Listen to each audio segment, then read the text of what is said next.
vortex of learning how to become a lawyer and working at a large firm, you need to put in the hours, you need to get trained.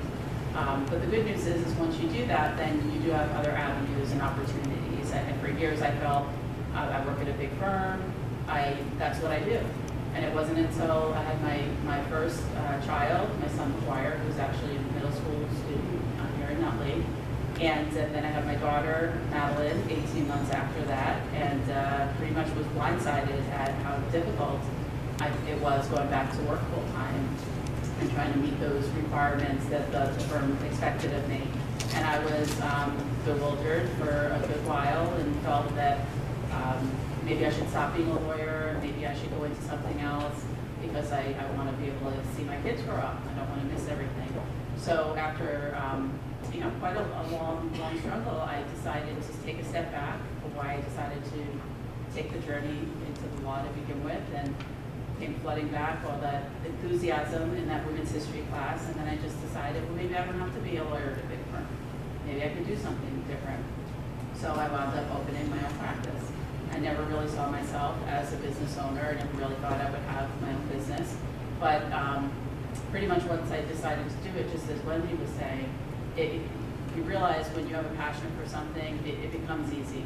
And everyone says, I can't believe you did that. I can't believe you took that leap of faith. But I think when you feel like there's no other option, it's easier to take that kind of a leap. And for me, if the only way I was going to stay practicing law was if I felt like I had more control and had some work-life balance, and I still wanted to do the type of work that I felt passionate about, which was employment law. And that was something that I just kind of fell into. I didn't graduate law school knowing I wanted to be an employment lawyer. I pretty much dabbled in a couple of assignments at the firm that I worked at, and realized I thought maybe environmental law sounded interesting, and I did a couple of those assignments and figured there was no way I could do that because it's all regulations and very dense material, and I just happened to get a few assignments working on employment law, and I loved it, and I knew it was a good fit for me, and it's definitely been something that luckily I've been able to transfer over to my own practice, the same type of work that I was doing at the big firm. I was able to continue to do when I opened my own practice. So I do both sides of the fence. I do work for employees who've been terminated or harassed or discriminated against, but I also work for employers. So I do training, I do handbooks and policies and things like that, and then I also do a lot of middle of the road type work. So my intern, Marissa, is hiding back there, but Marissa can attest to all the interesting work we do on investigations. So oftentimes I'll get called in to look into a sexual harassment complaint or a race discrimination complaint, and I go in and I interview lots and lots and lots and lots of employees, right, Marissa? And then we have to summarize all the notes and really try to get to the bottom of what happened and help the company understand what happened so it can then make a decision on how to move forward and manage the situation. So that's a big part of what I do now. I'm also an arbitrator, which is when cases are filed in a private forum as opposed to a court, an arbitrator would get assigned to the matter and essentially take testimony from both sides and hear, make a decision. So it's a really good balance of a type of work, and I think that similar to Miranda and Maggie starting up this club, when I was at the brink of thinking I was going to leave the practice of law, one thing that I did that was critical, and looking back, if I hadn't done this, I don't know if I would have been able to stay in the profession and become successful in the way that I have. I looked around and realized that there were not many women joined together throughout the state. There were some bar associations that were focused on women in the law, but they really were almost on the brink of being debunked. So I started making phone calls throughout the state, and it was like that commercial of, the girl calls and she tells her friend, and then she tells her friend, and on it goes. And it was like that. And I just called anybody. If I had a female adversary on a case, I called her, and she would refer me to the next person. And we built this amazing, or rebuilt this amazing organization, New Jersey Women Lawyers Association. We have over 1,000 members, and to this day I serve on the board of directors. I was the president back during the revitalization, And it was tough. My first two kids were very little. Oh, and in the meantime, I decided to have another kid.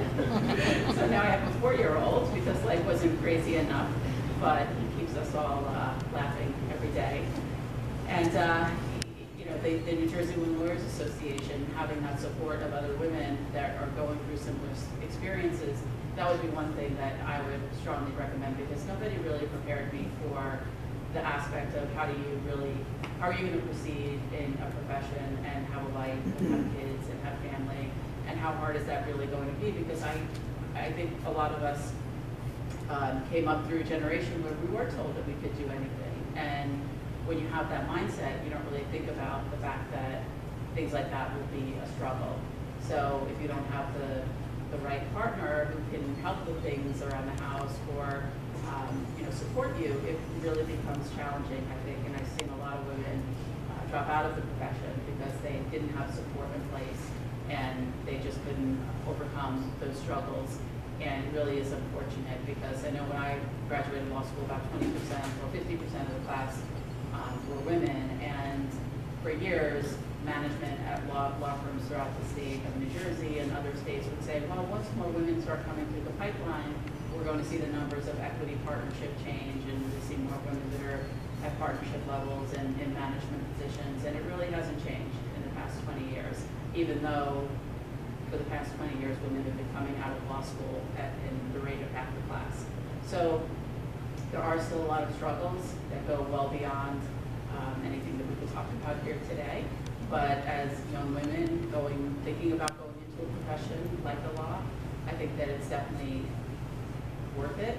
It's exciting. I think it's definitely something that I would encourage any young woman who wants to study law to do, and make sure that, I think that Wendy may have said this, when you see opportunities that come your way, don't ever turn them down. I just had a recent opportunity with a law student well, she's not even a law student yet, she's going to law school, who had an opportunity to work at a great firm, but she only wanted to work 3 days a week, but they wanted her to work 5 days a week, so she said no. And I just thought, wow, you know, that's really not what you want to be doing. I would never have given up an opportunity like that. And so you really have to just think about, if anybody ever offers you help or says, you know what, you can call me, I can give you advice. Call them, email them, take them up on it. Don't feel like, I remember being in college and feeling like I didn't want to go up to professors and talk to them, that it would be a burden on them. And I love it when students call me and ask for advice, and I'm always